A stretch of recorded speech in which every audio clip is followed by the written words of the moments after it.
Unlike the last mini water heater, this on-demand one does require you to wire in the unit.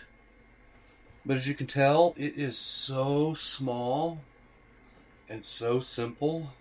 Digital display, power on, set the temperature you want, and we should have on-demand, nice toasty hot water within seconds.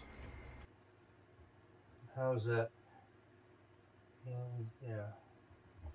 Got more of this. Let's go more this way if we needed. Got more of this so we can put a different piece and cut it to fit wherever here. Yeah, but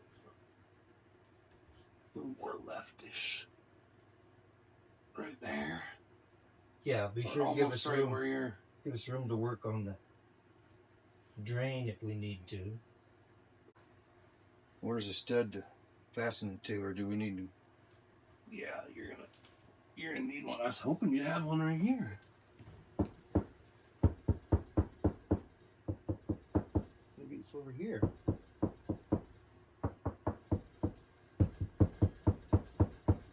Well, there should be one. There's some line right here. There should be one beside that. Yeah, and there's a line right here with 2 dashes.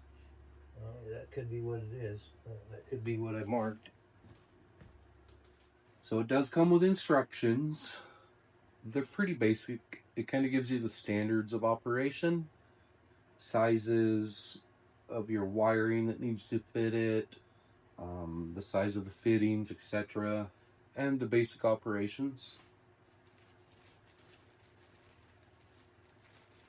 Comes with your mounting bracket, a couple of gaskets that go on the base of your supply lines if needed, and some screws and mollies to mount it in just about any location drywall wise. Welcome to the work zone. Okay, so the mounting bracket's pretty simple. It's 2 screws attached to the wall. We decided to get slightly longer screws to get into the stud.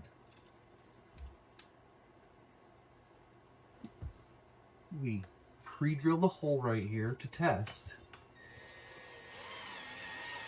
that that's where our stud is.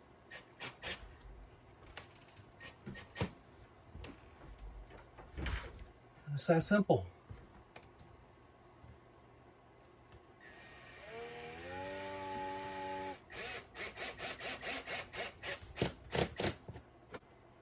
Okay, so mounting brackets on. Mounting brackets on, and installation is literally slide it on. That's it. We have installed it and attached it to the wall. Next up, we got to work on plumbing, which is going to be fun because all plumbing is fun in tight spaces. It's not though. So are these going to be your inlets? If we can make them work.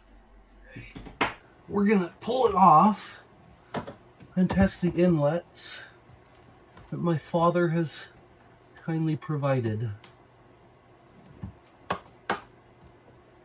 Make sure that the threads match up.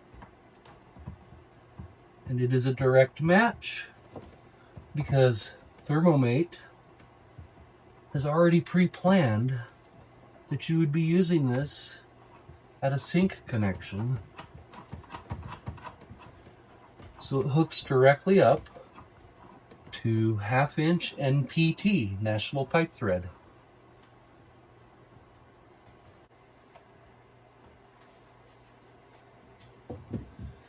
Okay, in an effort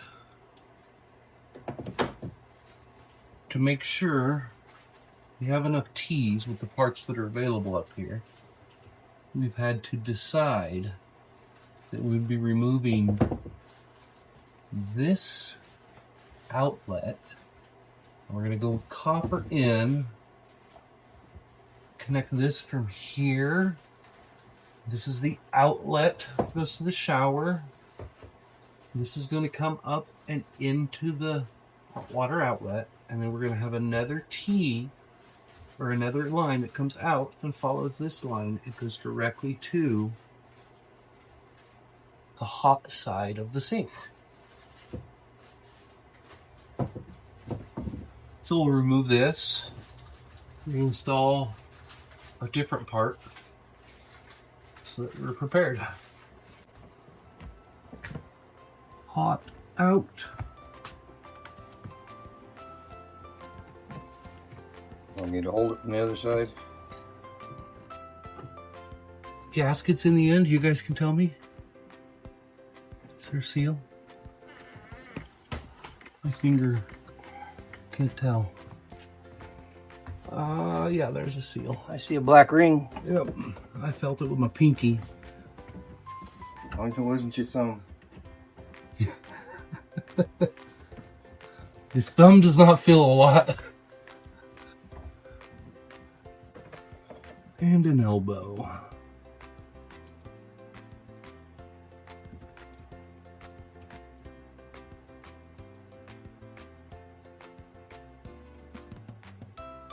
That gravity in the way giving me a problem here.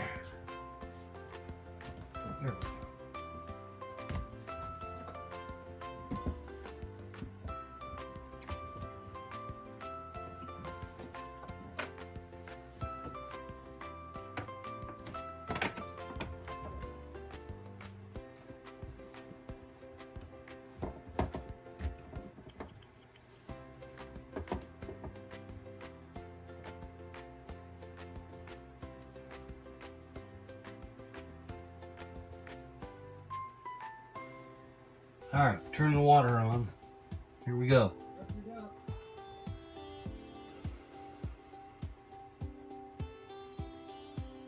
I hear it.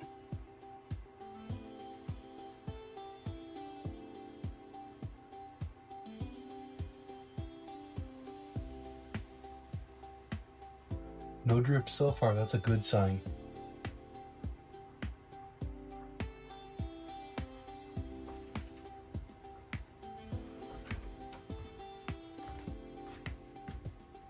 No drippy drippy. We turned the water pressure on and we had too many fittings. A couple little fittings leaked, so we basically cleaned it up and went with less fittings. Got it to where we found the leaks. That has nothing to do with ThermoMate. That was just our end. So we cleaned it up, made it look tighter, less fittings, eliminated any drips and leaks. So now we're ready to hook up some power and move on to that point. All right, so we want to get the power done next.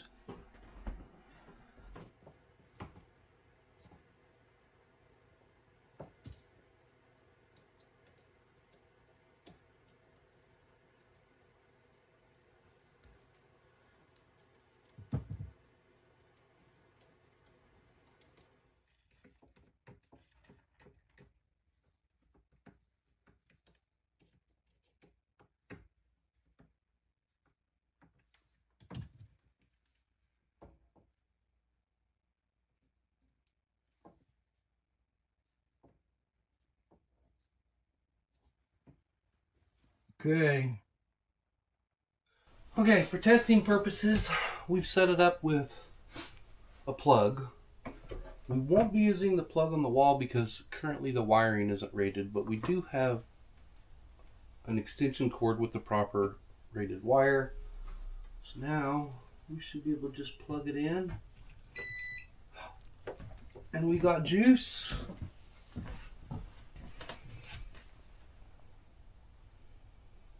So currently it looks like it has a gallon per minute set up. I didn't realize it did that.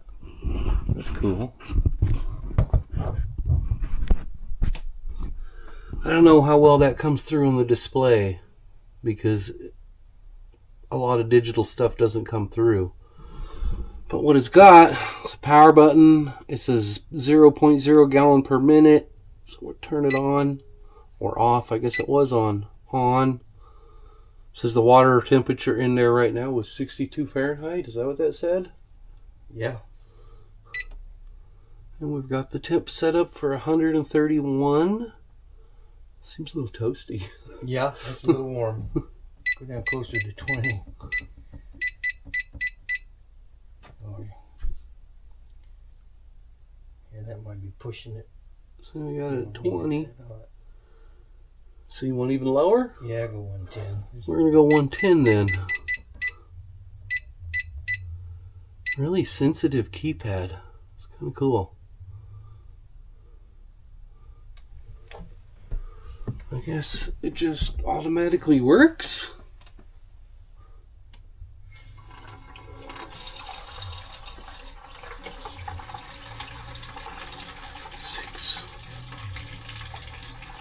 Oh wow, temperature on the water thing is shooting up quickly. Went from 65, 91. It's taking a second to warm up. 93, we've already got warm. 95. So it's giving you a readout of the temperature as it goes. And we are flowing at 0.6 gallon per minute. Like 95 is probably what we'll get at that temperature setting.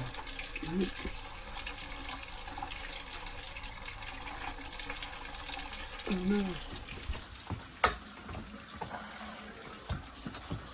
So I'm not sure if it reads out. I'll go to 100.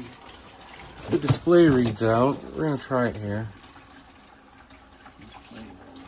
Currently it's heating and it says it's at 100 degrees and I can feel it. It's definitely warm water up here. Yep.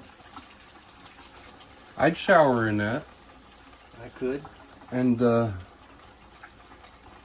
I might not make it. What? oh, breaker trip.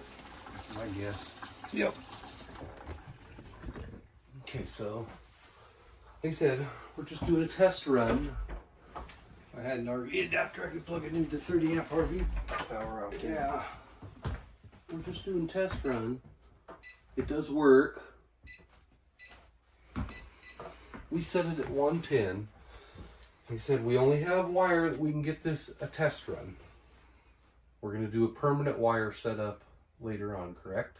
Yes. So, but as far as the test run goes, it heated up in that time frame you saw. It heated right up. 80. 80, yeah, it's already getting warm. 93. It's already getting warm. 98. It's flowing at 0.6. Yep. And we're getting hot water, warm to hot. It's getting hotter as we 100 go. degrees. I could totally shower in this for sure. I don't know what light's flashing down there now. Small print, I can't read it.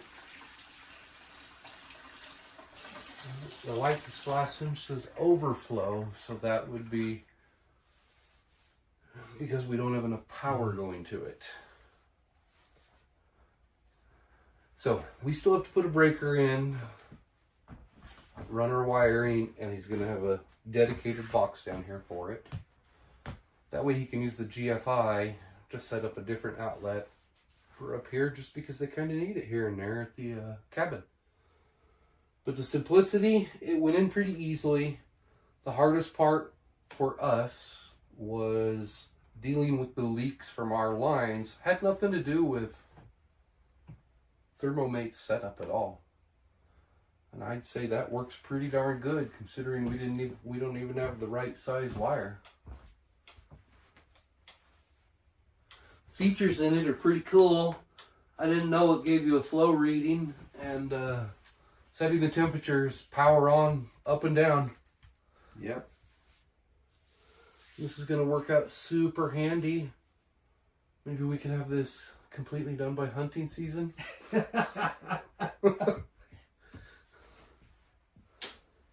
what do you think?